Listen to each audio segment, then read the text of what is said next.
Capítulo 10. Claire salió del tejado en llamas y atravesó un sinuoso pasillo repleto de fragmentos de cristal, pasando al lado de un policía muy muerto, una ensangrentada confirmación sobre sus temores acerca de la seguridad en el interior de la comisaría. Pasó deprisa por encima del cadáver y continuó avanzando, con su tensión nerviosa aumentando en cada momento. Por las destrozadas ventanas alineadas a lo largo del pasillo entraba una brisa fresca, algo que le daba vida a la oscuridad. Vio unas cuantas plumas negras pegadas a las manchas de sangre que salpicaban el suelo, y su suave y ondulante movimiento la hizo saltar y apuntar su pistola hacia cualquier sombra a cada momento. Pasó al lado de una puerta que probablemente llevaba al exterior y a unas escaleras, pero continuó avanzando, doblando hacia la derecha y hacia lo que ella creía que era el centro del edificio. El modo en que el helicóptero había enterrado el morro en el tejado le estaba aguijoneando la imaginación y le hacía pensar en toda la comisaría envuelta en llamas. Por el aspecto de la situación, tal vez no sería una idea tan mala. Cadáveres y huellas de manos manchadas de sangre por las paredes. Claire no estaba precisamente entusiasmada con la idea de vagabundear por el edificio de la comisaría. De todas maneras, morir por un incendio tampoco era una idea muy atractiva. Necesitaba ver cuán mala era la situación antes de comenzar a buscar a León. El pasillo acababa en una puerta cuya superficie estaba fría al tacto. Cruzó mentalmente los dedos, la abrió, y retrocedió trastabillando ante la oleada de humo acre que la asaltó, con un cargado olor a metal y a madera quemada en el aire caliente. Se acuclilló ligeramente y entró, echando un vistazo al pasillo que se extendía a la derecha. El pasillo doblaba a la derecha otra vez a unos 30 metros aproximadamente, y aunque no pudo ver el fuego, la luz de las llamas se reflejaba con claridad en las paredes de paneles grises de la esquina. El chasquido de las llamas al restallar era aumentado por la estrechez del pasillo, y resonaba con la misma hambre devoradora y sin sentido de los zombies del patio. Vaya, menuda mierda. ¿Y ahora, qué? Vio otra puerta situada en diagonal al punto donde estaba acuclillada, solo a unos pasos. Claire inspiró profundamente y avanzó hacia allí, todavía agachada para permanecer por debajo de la gruesa capa de humo y con la esperanza de encontrar un extintor de incendios. Y de que el extintor de incendios fuera suficiente para apagar el incendio que había provocado el helicóptero al estrellarse.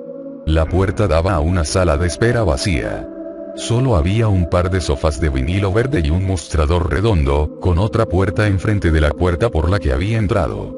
La pequeña estancia parecía estar intacta, tan tranquila e inofensiva como ella se había esperado, y, a diferencia de lo que le había ocurrido a lo largo de la noche, no se topó con ningún desastre al acecho entre las sombras causadas por los tubos fluorescentes del techo, ni tampoco con el hedor putrefacto a zombies que arrastraban los pies. Ni tampoco hay un extintor de incendios. Bueno, no al menos a simple vista. Cerró la puerta que daba al humeante pasillo y se dirigió hacia el mostrador, levantando la tapa de entrada con la punta de la pistola. Vio una vieja máquina de escribir en una mesa y, a su lado, un teléfono. Claire se apresuró a levantar el auricular, luchando contra la desesperanza, pero no oyó absolutamente nada. Suspiró, lo dejó de nuevo en su sitio y se agachó para echar un vistazo debajo de la mesa. Una guía telefónica, unos cuantos montones de papeles. Y justo allí, medio escondido detrás de un bolso de mujer, encontró la familiar silueta que había esperado descubrir, cubierta por una gruesa capa de polvo. Ahí estás, murmuró y se detuvo solo un momento para meterse la pistola dentro del chaleco antes de levantar el pesado cilindro. Nunca antes había utilizado uno de aquellos aparatos, pero parecía bastante sencillo: una manivela de metal con una anilla metálica con una bocacha de caucho negro a un lado. Solo medía poco más de medio metro, pero pesaba entre unos 20 y unos 25 kilos. Supuso que eso significaba que estaba lleno. Claire volvió a la puerta con el extintor y comenzó a inspirar con bocanadas breves pero intensas, para llenarse los pulmones de aire puro. Sintió un ligero mareo, pero la hiperventilación le permitiría aguantar más tiempo sin respirar. No quería desmayarse debido a la inhalación de humo antes de apagar el incendio por completo. Inspiró por última vez y abrió la puerta, recorriendo el pasillo, mucho más caliente en aquellos momentos, en una postura semiagachada. La columna de humo, ahora mucho más densa, y se había convertido en una niebla de más de 1 metro de grosor que bajaba desde el techo. Mantente agachada, respira superficialmente y ten cuidado de dónde pisas. Dobló la esquina y sintió una extraña mezcla de alivio y pena al ver los restos ardientes que se encontraban justo delante de ella. Inclinó la cabeza y aspiró un poco de aire a través de la tela de su chaleco mientras sentía que su piel comenzaba a sentir los efectos del calor. El fuego no era tan peligroso como ella se había imaginado, era más humo que otra cosa, y ni siquiera era tan alto como ella. Las llamas estaban lamiendo la pared con unos dedos amarillo-anaranjados que parecían tener problemas para mantenerse, detenidos como estaban por la gruesa madera de una puerta medio derribada. Fue el morro del helicóptero lo que le llamó la atención, la ennegrecida cáscara de la cabina.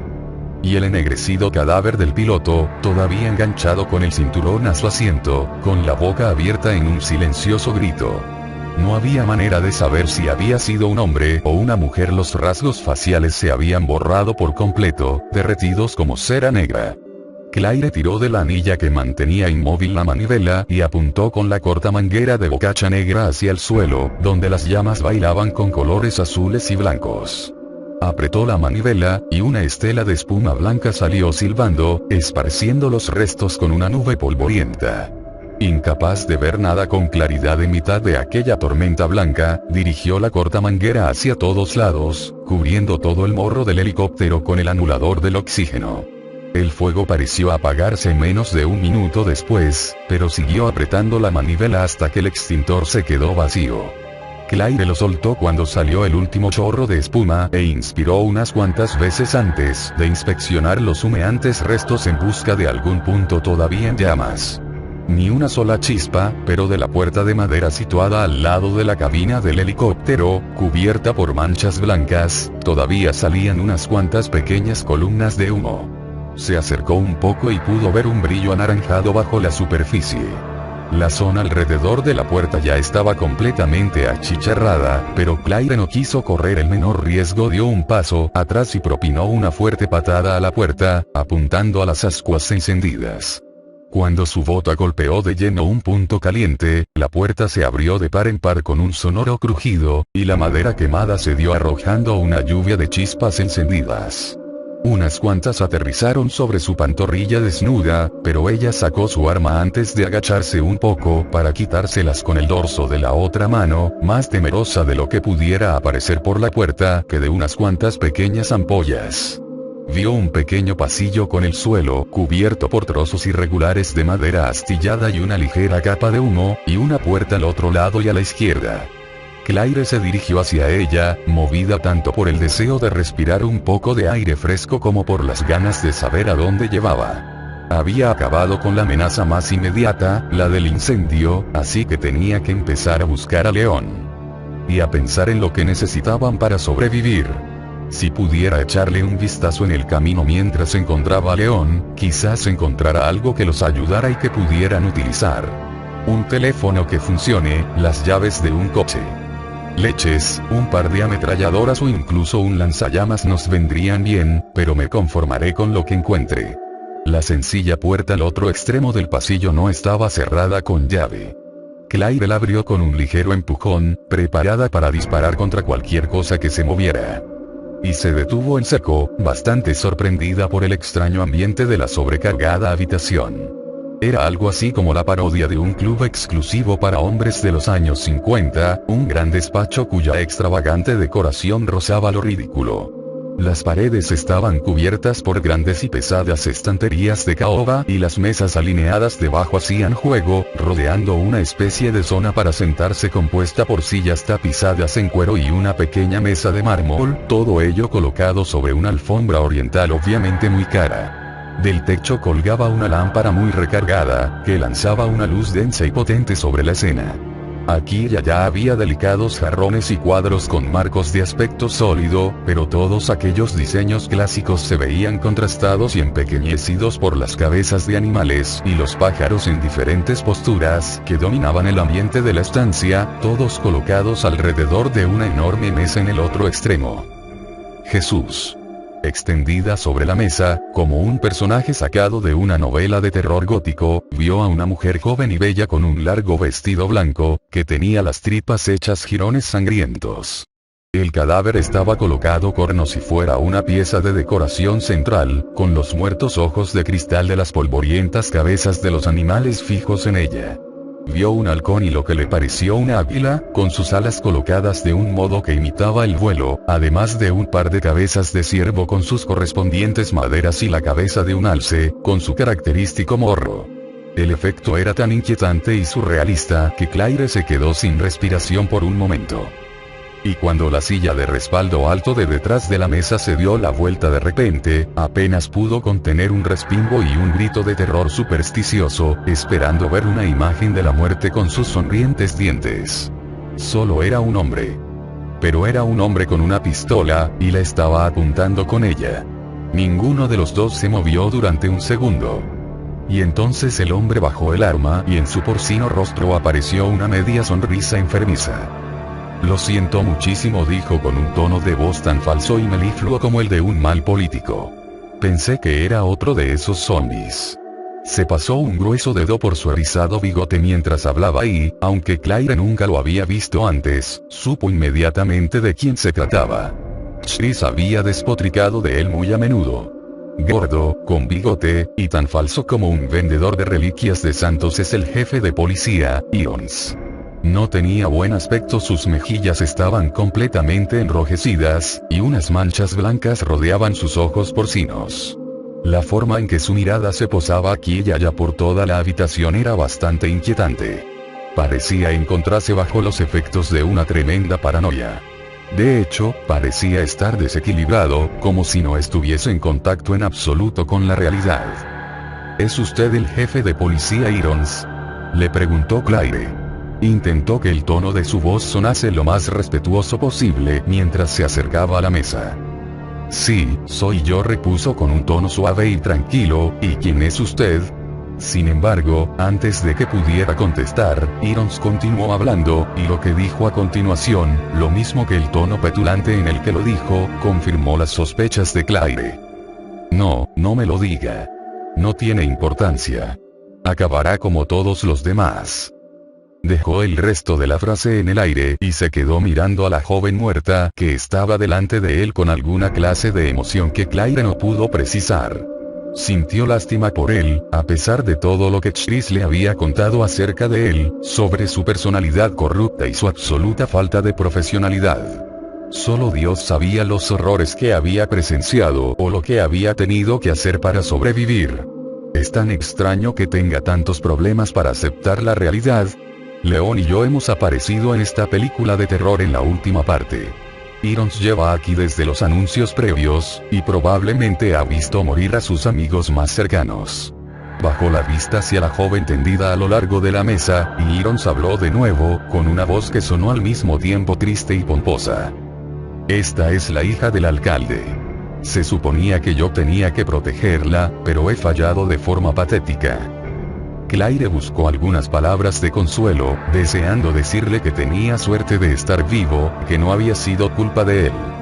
Pero las palabras murieron en su garganta, junto a la piedad que sentía, cuando él continuó con su lamento. Mírela. Era una auténtica belleza, con una piel prácticamente perfecta. Pero todo eso se pudrirá dentro de poco. Y, en una hora o menos, se convertirá en una de esas cosas. Lo mismo que los demás. Claire no quiso sacar conclusiones precipitadas, pero el tono insatisfecho de su voz y la hambrienta mirada llenada de deseo en sus ojos le puso la carne de gallina. El modo en que miraba a la joven muerta. Te lo estás imaginando todo. Es el jefe de policía, no un lunático perverso. Además, es la primera persona con la que te has encontrado que puede proporcionarte alguna información. No desaproveches la oportunidad. Debe de existir algún modo de impedirlo. Sugirió Claire con un tono de voz amable. Sí. Con una bala en la cabeza. O decapitándola. Levantó por fin la vista del cuerpo, pero no miró a Claire.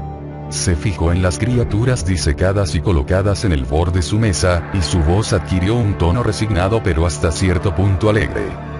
Y pensar que la taxidermia era mi afición favorita. Eso se acabó. Las alarmas internas de Claire saltaron en un frenético clamor. ¿La taxidermia?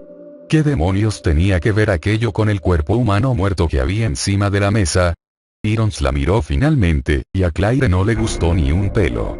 Su mirada oscura y lacrimosa estaba fijada en su cara, pero él no parecía verla realmente.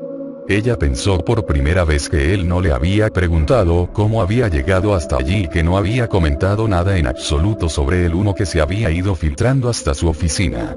Y el modo en que hablaba de la hija del alcalde. No había auténtica pena en su voz por la muerte, solo autocompasión y una especie de retorcida admiración. Tío y tío. No es que esté fuera de contacto con esta realidad, es que está en otro puñetero planeta. Por favor, pidió Irons en voz baja. Me gustaría estar a solas. Se hundió en la silla, cerró los ojos y dejó la cabeza apoyada en el respaldo acolchado, como si estuviera exhausto. Y así, con aquella facilidad, ella había sido despedida del lugar. Aunque tenía 1.000.000 de preguntas por hacerle, muchas de las cuales él podría responder sin duda, creyó que quizá lo mejor sería salir pitando de allí, al menos, en ese momento. Oyó un suave crujido a su espalda y a la izquierda, tan bajo que no estuvo segura de haberlo oído realmente.